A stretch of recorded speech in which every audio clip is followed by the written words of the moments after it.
Hello students, आज का हमारा टॉपिक है वैद्युत फ्लक्स तथा गॉस की पालना।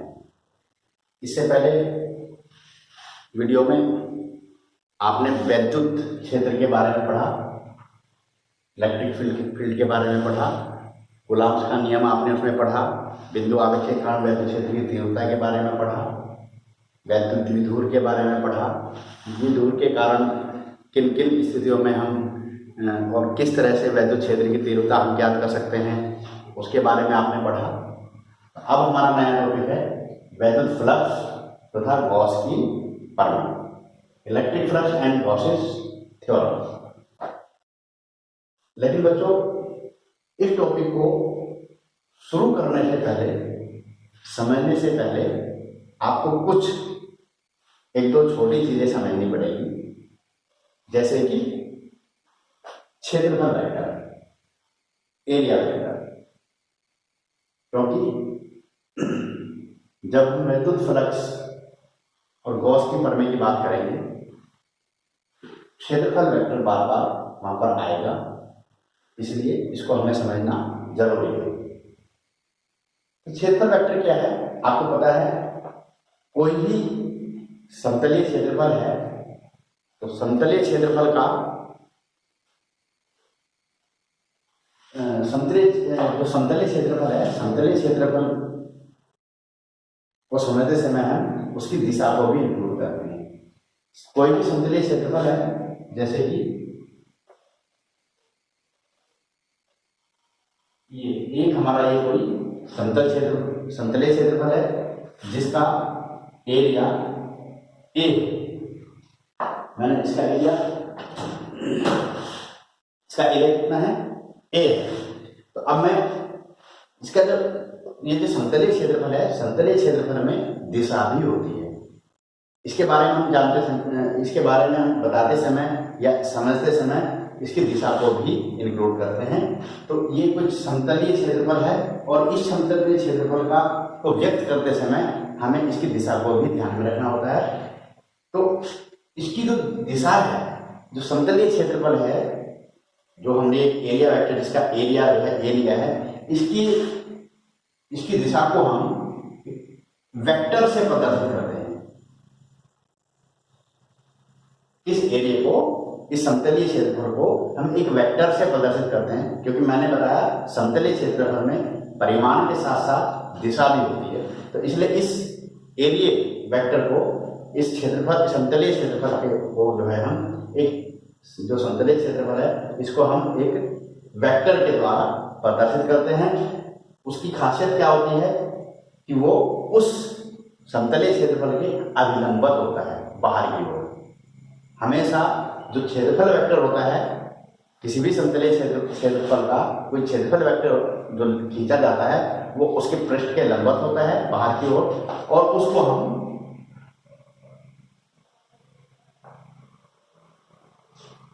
ऐसे लिखते हैं। माना इसका क्षेत्रफल a है तो इसके ऊपर एरो लगा करके, चूंकि ये वेक्टर क्वांटिटी है तो उसको हम इस तरह से शो करते हैं। तो ये जो वेक्टर खींचा मैंने, ये वेक्टर क्या होगा, इस समतलीय क्षेत्रफल a का क्षेत्रफल वेक्टर कहलाता है। और इसकी डायरेक्शन में इसका एक यूनिट वेक्टर n भी होता है। एक एकांक vector,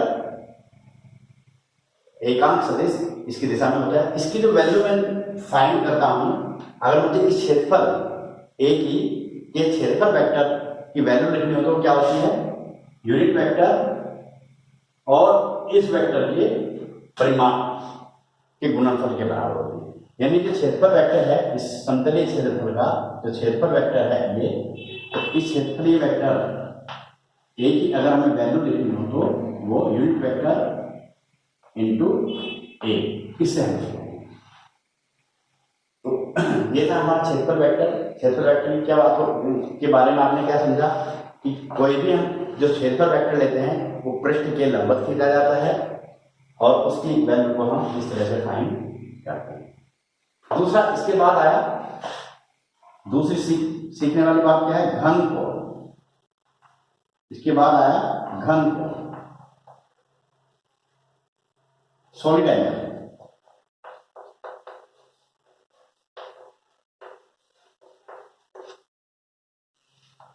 solid angle. Solid angle क्या है? आपने पढ़ा होगा कि अगर एक सर्किल है, ये वृत्त है और ये इसका एक सेंटर है, और अगर मैं इसकी जो ये परिधि है, सर्कमफ्रेंस है, इस सर्कमफ्रेंस पर मैं कोई आर्क ले लेता हूं, माना एक आर्क ए बी लिया और ये इसकी क्या है? रेडियस है, ये इसका सेंटर है। ये एक सर्किल है, सर्किल का रेडियस आर है, इसका सेंटर ओ है।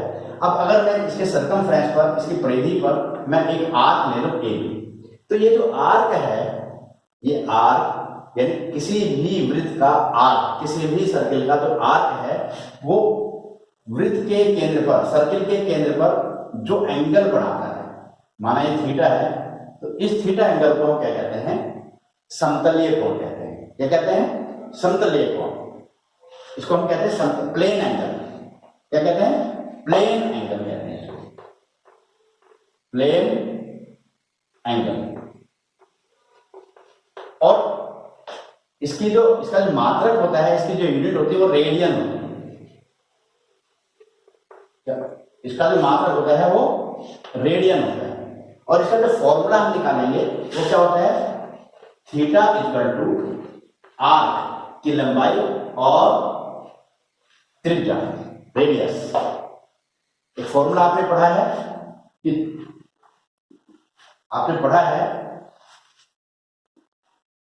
कोण बराबर चाप बटे त्रिज्या। ये फॉर्मूला आपने पढ़ा है पहले कि कोण बराबर चाप बटे त्रिज्या होता है। अगर एक वृत्त है, वृत्त की परिधि पर एक चाप ले लें हम, तो वो जो चाप की लंबाई और तो वो चाप कोण पर कितना कोणांतरित करता है, उसका फॉर्मूला हम उसकी जो वैल्यू है हम इस फॉर्मूले से देते हैं। कोण कितना है? थीटा है। चाप कितना है? ए बी है। और त्रिज्या कितनी है? आर है, तो ई है। और इसको हम कहाँ में फाइंड करते हैं? रेडियन में फाइंड करते हैं। रेडियन, इसका जो मात्रक होता है रेडियन। जो प्लेन एंगल है, प्लेन एंगल यानी समतलीय कोण का जो मात्रक है वो है रेडियन। और वो एक वृत्त के आर्क के कारण, एक वृत्त के चाप द्वारा कहां पर बनाया जाता है? वृत्त के केंद्र पर बनाया जाता है। सिमिलरली बिल्कुल इसी तरह से घन कोण भी होता है, लेकिन घन कोण घन कोण किस आकृति के द्वारा बनाया जाता है? घन कोण जो बनता है वो बनता है गोलीय आकृति के कारण। अगर हमारे पास क्या है? एक गोला है, एक गोला है, और गोले का जो बाह्य पृष्ठ है, ये इस पृष्ठ पर मैं अगर कोई भी एक एरिया एलिमेंट ले लूं, माना इस एरिया एलिमेंट एरिया मैंने डी एरिया, ये एरिया एलिमेंट वृत्त के केंद्र पर जो एंगल बनाता है, इस एंगल को हम कहते हैं सॉलिड एंगल, घन कोण। यानी घन कोण जो बनता है वो गोले के केंद्र पर बनता है, और गोले का कोई एलिमेंट, जो गोला है हमारा कोई, जैसे गोला जैसे बॉल है, बैलून है, इस तरह की अगर कोई आकृति है, उस पर एक हम एरिया एलिमेंट ले लेते हैं, तो वो एरिया एलिमेंट जो है गोले के केंद्र पर जो कोण बनाता है, उस कोण को हम कहते हैं घन कोण। वैसे ही आपने देखा होगा कि घन है ये 3 डायमेंशनल है, यानी इसका मतलब किसी 3 डायमेंशनल जो बॉडी है उसके कारण ही कोई कोण बनता होगा। जो स्फीयर है, जो गोला है, ये गोला क्या होता है? त्रिविमीय होता है, 3 डायमेंशनल शेप होती है। तो इसलिए इसके कारण जो केंद्र पर, सेंटर पर जो एंगल बनता है उसको हम घन कोण कहते हैं। इसकी वैल्यू कैसे डिफाइन करेंगे, इसकी वैल्यू कैसे निकालेंगे घन कोण की? आपने पढ़ा है कि पृष्ठीय जो गोलीय क्षेत्रफल है, गोलीय क्षेत्रफल, हाँ ये लिख लेते हैं, जो गोलीय क्षेत्रफल है, आपने पढ़ा है कि गोलीय क्षेत्रफल, यहां लिखते हैं इसको, गोलीय क्षेत्रफल। अनुप्रमाणुपात होता है त्रिज्या। जिस गोले के क्षेत्रफल की हम बात कर रहे हैं उसकी त्रिज्या के स्क्वायर के अनुप्रमाणुपाती होता है। यानी स्फेरिकल एरिया जो होता है वो स्क्वायर रेडियस के डायरेक्टली प्रोपोर्शनल होता है।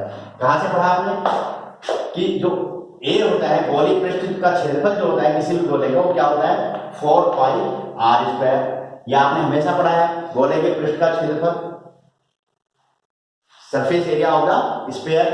अब ये तो कांस्टेंट है, 4a क्या है कांस्टेंट वैल्यू है, तो a किस पर डिपेंड कर गया त्रिज्या के रेडियस के स्क्वायर। तो वही तो लेके आए हम, गोलीय क्षेत्रफल जो है वो त्रिज्या के क्या होता है स्क्वायर के डायरेक्टली प्रोपोर्शनल होता है। अब हमने इस गोले पर किसकी कल्पना की है, एक एरिया वेक्टर की, एक एरिया एलिमेंट लिया है हमने। क्या लिया है एरिया एलिमेंट, जिसका एरिया जो है एक स्मॉल एरिया एलिमेंट लिया है। तो इसका मतलब जो डी ए है वो अनुप्रमाणुपाती यानी डायरेक्टली प्रोपोर्शनल किसके होगा, अगर इस गोले की जिसका ये एरिया एलिमेंट लिया है उसकी रेडियस कितनी है आर है, ये रेडियस कितनी है आर है, तो ये उसके स्क्वायर के क्या होगा डायरेक्टली प्रोपोर्शनल होगा। अब इस डायरेक्टली प्रोपोर्शनल को हटाने के लिए मुझे क्या करना पड़ेगा, एक कांस्टेंट वैल्यू लगानी पड़ेगी। तो D A equal constant value D omega और इंटू आर स्क्वायर। और ये जो कांस्टेंट है ये, इसी को हम क्या कहते हैं सॉलिड एंगल, इसी को हम क्या कहते हैं सॉलिड एंगल कहते हैं। ये क्या है सॉलिड एंगल। और इसके अगर मैं वैल्यू यहां से निकालना चाहूं तो डी ओमेगा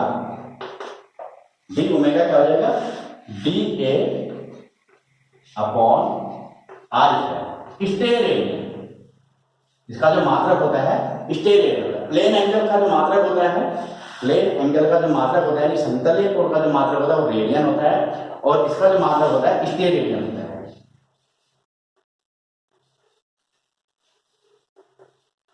और इसके शॉर्ट फॉर्म में इसको एस आर लिखते हैं, शॉर्ट फॉर्म में इसको एस आर हम लिखते हैं।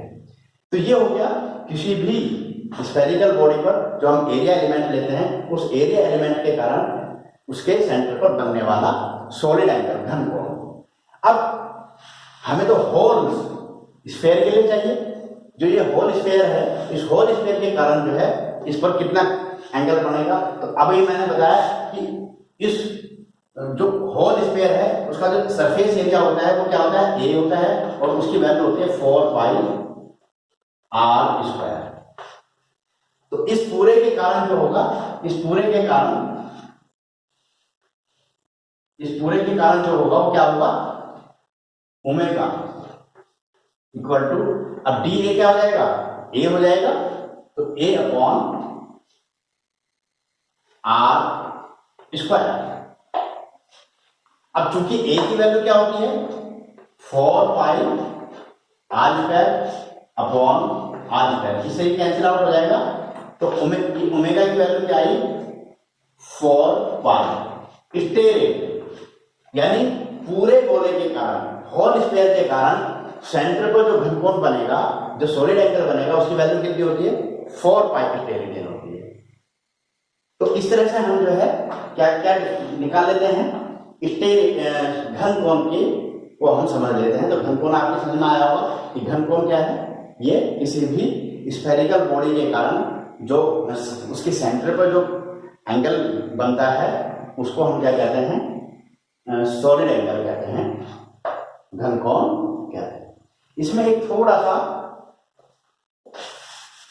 एक पॉइंट और भी है कि अगर कोई इस तरह का एरिया एलिमेंट लिया जाए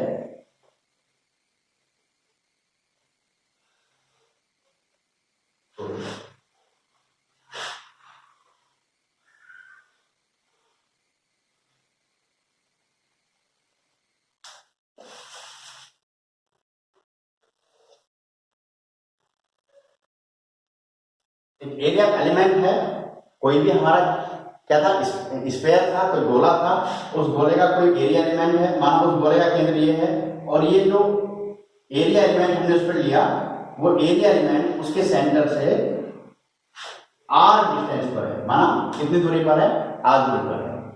अब ये कैसा, ये हमने कैसा एरिया एलिमेंट लिया, क्योंकि वो तो स्फीयर है, उस पर बहुत कई तरह के एरिया एलिमेंट हम ले सकते हैं। तो अगर हमारा एरिया एलिमेंट इस तरह से है कि उसके, ये तो इसका क्या है, यूनिट वेक्टर है, ये क्या है इसका यूनिट वेक्टर, जो कि इस एरिया एलिमेंट को सेंटर ओ से मिलाने वाली जो लाइन है उसके अलोंग है। अब इसका जो, अब ये माना इसका एरिया वेक्टर कितना है, इसका एरिया कितना है, डीए है, जो जिस एलिमेंट की हम बात कर रहे हैं एरिया एलिमेंट के, अगर उसका एरिया कितना डीए है, अगर हमारे पास ऐसा एरिया एलिमेंट है कि उसके यूनिट वेक्टर एन और उसका जो क्षेत्रफल वेक्टर है डी ए, उनके बीच कितना एंगल बनता हो, थीटा एंगल बनता हो। अगर कंडीशन ऐसी बने हमारी कि एक ऐसा एरिया एलिमेंट हो स्फेरिकल बॉडी के ऊपर कि उसके उस एरिया वेक्टर के, उस जो एरिया एलिमेंट है, उस एरिया एलिमेंट का जो यूनिट वेक्टर है और उसका जो क्षेत्रफल वेक्टर है, उन दोनों के बीच में एंगल थीटा बने, तो उस कंडीशन में इस एरिया एलिमेंट के कारण इस सेंटर पर, स्फीयर के सेंटर पर जो घनकोण होगा, जो सॉलिड एंगल होगा, वो किस तरह से हम इसको निकालेंगे। तो उस केस में हम क्या करते हैं कि इसको सेंटर मान करके और इतनी रेडियस लेकर के एक हम इस पॉइंट को का एक क्या बना देंगे, एक सर्किल खींच लेंगे, और वो सर्किल कुछ इस तरह से आएगा, पूरा बड़ा था, ये पूरा दिखाने की तो जरूरत नहीं है, मैं आपको समझाने के लिए बता देता हूं, कुछ इस तरह से ये सर्किल हमारा बनेगा। तो इस पर, इस सर्किल पर जो हमने अभी बनाया, तो इस पर एक छोटा सा एलिमेंट हम इमेजिन कर लेते हैं कि ये कुछ इस तरह से, ये कुछ इस तरह से, ये इस पर ये एलिमेंट एक छोटा सा बना लेते हैं। तो ये क्या है जो मैंने अभी बनाया, एक्चुअली ये इसकी एक शेड पड़ेगी इस पर, जो एरिया एलिमेंट हमने लिया था इसकी, इस जो ये स्फीयर हमने खींचा, इस पर ये इस तरह की शेड पड़ेगी, ये शेडिंग एलिमेंट। तो ये जो शेडिंग एलिमेंट्स है, ये शेडिंग एलिमेंट्स ही इस केस में जो एंगल डेवलप करेगा, जो एंगल बनाएगा इस पर, तो इस एंगल को हम कहते हैं घनकोण, यानी ये जो डी ओमेगा, इसको हम क्या कहते हैं, डी ओमेगा। तो इस केस में इसकी जो शेड पड़ेगी, और इस शेड के द्वारा जो कोण इस पर बनाया जाएगा, उस कोण को हम कहेंगे घनकोण। इस केस में यदि एन और डी ए के बीच में एंगल थीटा हो, तो उस कंडीशन में इस एरिया एलिमेंट की जो शेड है, उस शेड के द्वारा जो एंगल, जो यहां पर कोण बनेगा गोले के केंद्र पर, तो उस कोण को हम कहेंगे घनकोण। उस कोण को हम क्या कहेंगे, घनकोण कहते हैं, इस तरह से। अब इसको हम निकालेंगे कैसे, इसका फॉर्मूला किस तरह से देंगे। तो इसका फॉर्मूला जो है, अब यहां देखिए फॉर्मूला, अभी मैंने आपको बताया कि डी ओमेगा क्या होता है, जो डी ओमेगा है वो क्या होता है, वो होता है, अभी जब एरिया एलिमेंट की बात कर रहे थे तो ये होगा कितने स्टेयर एरिया, लेकिन अब क्या है कि डी ए तो ये है, ये वाला है। अब इसके कारण तो यहाँ पर एंगल बन नहीं रहा, एंगल किसके कारण बनना है, इसकी शेड के कारण, और इसकी शेड है ये, क्या ये शेड भी डी ए ही होगी। अभी अगर आप देखें, ये एक वेक्टर है, ये समतलीय क्षेत्रफल है, समतलीय क्षेत्रफल क्या होता है, एक वेक्टर क्वांटिटी है, मैं आपको पहले बता चुका हूं। तो इसके क्या है कि इसको हम दो एक वर्टिकल कंपोनेंट्स में, जो इसके दो परपेंडिकुलर कंपोनेंट्स में हम इसको डिवाइड कर देते हैं। तो कैसे, एक तो ये है, दूसरा कैसे होगा इसका, अगर हम दूसरा कंपोनेंट्स इस तरह से दिखा सकते हैं, ये इस तरह से, ये हमें ये इस तरह से, इसको दिखाने की जरूरत नहीं है वैसे, पर आपको समझाने के लिए मैं इसको दिखा देता हूं।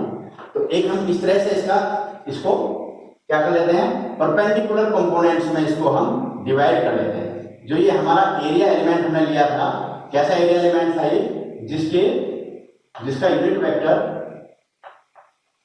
n और क्षेत्रफल वेक्टर के बीच एंगल थीटा बन रहा था। तो इस तरह से हम ये जो है दो परपेंडिकुलर कंपोनेंट्स में डिवाइड हो जाता है। अब ये एंगल थीटा है तो ये भी कितना होगा, थीटा ही तो होगा, नहीं सो ये जो है ये एंगल थीटा है। तो अब ये देखिए इस हिसाब से ये तो क्या बन जाएगा, ये तो होगा डी ए cos थीटा और ये क्या होगा डी ए साइन थीटा, ये डी ए साइन थीटा होगा। तो अब जो ये वर्टिकल कंपोनेंट्स है, ये हॉरिजॉन्टल कंपोनेंट्स हो गया। अब ये है शेड, ये शेडेड पार्ट है और ये अलग है। तो अब ये देखिए इसके वजह से तो कोई यहां पर एंगल बन नहीं रहा, एंगल बन रहा है इस पार्ट के कारण। तो इसलिए हम जब इस कंडीशन में जो हम घन कोण का जो फॉर्मूला निकालेंगे, घन कोण की जो वैल्यू निकालेंगे, उसमें हम केवल इसको इंक्लूड करते हैं, क्योंकि इसी पार्ट के कारण, इसी कंपोनेंट्स के कारण क्या बनेगा, यहाँ पर घन कोण बनेगा। तो इसलिए हम डी ए की जगह क्या ले लेते हैं, डी ए की जगह क्या लेंगे हम, केवल डी ए cos थीटा, क्योंकि केवल डी ए के कारण नहीं बनना, इस डी ए cos थीटा के कारण ही यहाँ पर क्या बनेगा, घन कोण बनेगा। तो उस कंडीशन में हम क्या ले लेते हैं, ये इतना स्टेरेडियन हो जाता है। तो उस कंडीशन में ये होता है। ये कब है, जब ऐसा एरिया एलिमेंट लिया जाए जिसके यूनिट वेक्टर और क्षेत्रफल वेक्टर के बीच एंगल थीटा होता है। तो उसके कारण केंद्र पर बनने वाले घनकोण की वैल्यू जो है हम इस फॉर्मूले से निकालते हैं। लेकिन यदि ये दोनों एक ही डायरेक्शन में हो, तो हमने आपको पहले बताया था कि डी ओमेगा की वैल्यू यानी घन कोण की वैल्यू क्या होगी, D A R square steradian. तब इस एलिमेंट के कारण जो घन कोण की वैल्यू होती वो ये होगी। अब इसको हम अलग पार्ट में लिख लेते हैं थोड़ा सा। जैसे ये डी ओमेगा है, इसको वेक्टर क्वांटिटी में लिखें, तो इसको वेक्टर क्वांटिटी में लिखने के लिए हम कैसे लिख सकते हैं, इसको A dot N unit vector N R square. तो हम इस फॉर्म में भी इसको लिख सकते हैं, vector A dot unit vector N. क्योंकि आप जानते हैं दो वेक्टरों का जो डॉट प्रोडक्ट होता है, दो वेक्टरों का जो डॉट प्रोडक्ट होता है वो क्या होता है, ए बी cos थीटा। अब यहां पर एक वेक्टर है ए या डी ए कहेंगे, एक वेक्टर है यहां पर डी ए और दूसरा वेक्टर है कौन सा, यूनिट वेक्टर एन। तो ये क्या हो जाएगा, D A N cos theta. अब चूंकि एन है यूनिट वेक्टर, एन क्या है, यूनिट वेक्टर है, तो इसकी जो वैल्यू होती है 1 होती है। तो इसलिए ये किसके इक्वल हो जाएगा, D A cos theta, D A cos theta. अब इस डी ए cos थीटा को ही तो हमने क्या लिखा है, D A dot unit vector N, ये लिखा है। तो इस तरह से हम इसको वेक्टर फॉर्म में भी लिख सकते हैं। तो बच्चों ये है हमारा घनकोण, और इस तरह से हम घनकोण की वैल्यू को निकाल लेते हैं। तो इस तरह से जो है हम इसको फाइंड कर रहे हैं। तो ये था बच्चों क्षेत्रफल वेक्टर क्या है और घनकोण क्या है। और घनकोण की दोनों कंडीशन बहुत इंपॉर्टेंट है कि ये कब लगाते हैं और हम ये कब लेते हैं। मैंने बताया, एक बार फिर बता दूं, ये घनकोण की वैल्यू तब होती है जब एरिया एलिमेंट ऐसा हो जिसके यूनिट वेक्टर एन और क्षेत्रफल वेक्टर के बीच में एंगल थीटा बनता हो। तो तब उस एरिया एलिमेंट के कारण जो सॉलिड एंगल बनेगा केंद्र पर, घनकोण बनेगा, वो इस फॉर्मूले के अनुसार उसकी वैल्यू निकालेंगे। और यदि इन दोनों की डायरेक्शन यानी यूनिट वेक्टर एन और क्षेत्रफल वेक्टर एक दोनों एक ही डायरेक्शन में हो तो तब ये होगा। तो इस तरह से हम क्षेत्रफल वेक्टर और घनकोण को निकालते हैं। मैं समझता हूं कि आप लोगों को भी समझ में आया होगा, क्योंकि ये दो चीज वेक्टर फ्लक्स और गॉस के थ्योरम और इसके यूजेस, गॉस थ्योरम के जो यूजेस हम आगे पढ़ेंगे उनमें ये बहुत काम आने वाले हैं। और अब ये आगे भी, ये अब जो है आगे भी जब आप जो है विद्युत चुंबकीय प्रेरण पढ़ेंगे, फिर आगे प्रत्यावर्ती धारा पढ़ेंगे, तो सब जगह इसका क्षेत्रफल वेक्टर का रोल आने वाला है। तो ठीक है बच्चों, अब जो है इसमें बाकी जो विद्युत फ्लक्स और गॉस की जो प्रमेय है इसके बारे में हम नेक्स्ट वीडियो में बात करेंगे। तो इसको समझाने से पहले इसको मैंने बताना जरूरी समझा, तो इसलिए मैंने एक वीडियो आपके लिए बनाई। Okay, thank you.